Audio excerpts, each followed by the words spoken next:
Bharatiya Janata party की वकालत कर रहे थे। संवैधानिक पद पर बैठे हुए व्यक्ति ने किसी पार्टी की या सरकार की वकालत नहीं करनी चाहिए। यह हमारा संविधान का सबसे बड़ा मंत्र है, ये हिम्मत है। संविधान ने जो उनको अधिकार दिया है वहां बैठने का, क्या वो केंद्रीय मंत्री के पास भी इस प्रकार से एफिडेविट मांग सकते हैं? मांगो, हिम्मत है तो मांग लीजिए। ने जो बयान दिया है वोटर लिस्ट के गड़बड़ी के बारे में, उसके पास भी एफिडेविट मांगिए। आप राहुल गांधी जी से क्यों मांग रहे हो या हमसे क्यों मांग रहे हो? ये भारतीय जनता पार्टी के तोते हैं सब। वोट चोरी का विषय बहुत महत्वपूर्ण है, हम उनके ऊपर से ध्यान हटाना नहीं चाहते।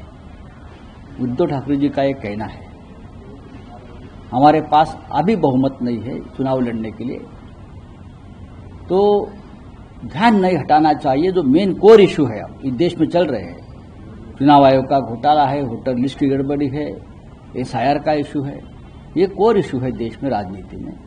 उसके ऊपर भी हमको ध्यान देना पड़ेगा। कल चीफ इलेक्शन कमिश्नर ने स्पेशल पीसी की और सारे एसआईआर के जो इश्यूज थे उसको खारिज किया। झूठ बोल रहे हो। वो भारतीय जनता पार्टी की वकालत कर रहे थे। संवैधानिक पद पर बैठे हुए व्यक्ति ने किसी पार्टी की या सरकार की वकालत नहीं करनी चाहिए।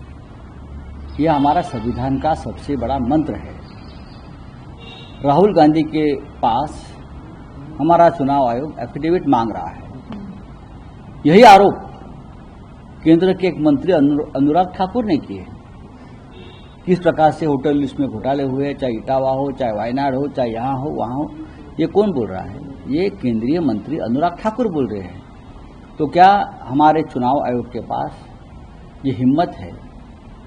संविधान ने जो उनको अधिकार दिया है वहां बैठने का, क्या वो केंद्रीय मंत्री के पास भी इस प्रकार से एफिडेविट मांग सकते हैं? मांगो, हिम्मत है तो मांग लीजिए। देश की पूरी जनता आपको एफिडेविट दे देगी। केंद्रीय मंत्री अनुराग ठाकुर से उसने जो बयान दिया है वोटर लिस्ट के गड़बड़ी के बारे में, उसके पास भी एफिडेविट मांगिए। आप राहुल गांधी जी से क्यों मांग रहे हो या हमसे क्यों मांग रहे हो? वो हिम्मत नहीं आपके पास। बड़ी बड़ी बातें आप करते हो वहां बैठकर। ये भारतीय जनता पार्टी के तोते हैं सब। इंडिया ब्लॉक की ओर से कोई कैंडिडेचर आएगा क्या वाइस प्रेसिडेंशियल इलेक्शंस के लिए? मैंने कहा ना, चर्चा आप कह रहे हो कि ध्यान ना हटे, तो उस पर कॉन्सेंट्रेट करने के लिए उसको जो है इजीली नहीं, मैं अभी चर्चा होगी। राहुल गांधी जी यात्रा पर है, उनसे भी बात होगी। खड़गे साहब के यहाँ मीटिंग में उस पर चर्चा होगी, लेकिन निर्णय सामुदायिक होगा। लड़ना है तो लड़ेंगे, और कुछ निर्णय करना है तो सभी को साथ लेकर उस निर्णय के बारे में हम सोचेंगे। अखिलेश यादव ने ट्वीट किया, उन्होंने आज एफिडेविट की बात कर रहा है, हमने प्रूफ दिया है, एक्सेप्टेंस भी हुआ है। देखिए, चुनाव आयोग जो है वो एक तरफा बर्ताव कर रहा है।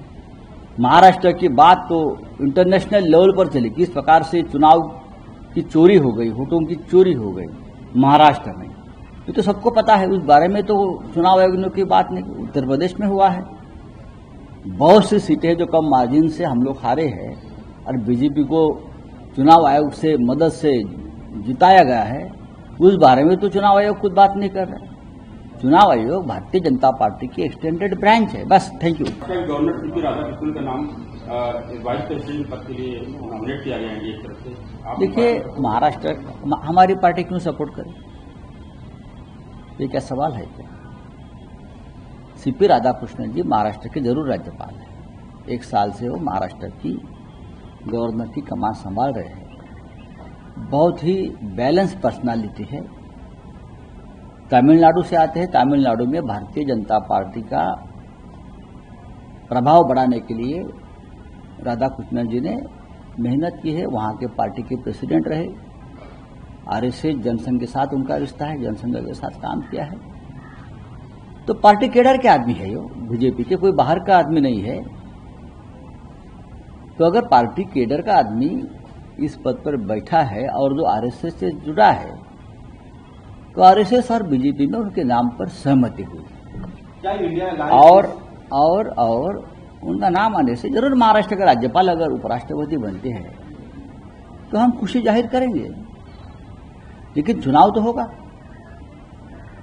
इंडिया ब्लॉक एक निर्णय लेगा। क्या निर्णय लेगा मैं अभी नहीं बता सकता हूं, लेकिन आज हम बैठेंगे। जब राहुल गांधी जी ने सभी ऑल पार्टी जो है इंडिया ब्लॉक में उनको निमंत्रण दिया था, उद्धव जी आए थे, तो उस वक्त भी इस विषय पर चर्चा हुई, खड़गे साहब से चर्चा हुई, राहुल गांधी जी से चर्चा हुई, सभी के मतांतर वहां हुए हैं। और आज हम वापस सुबह उस बारे में चर्चा करेंगे और निर्णय लेंगे।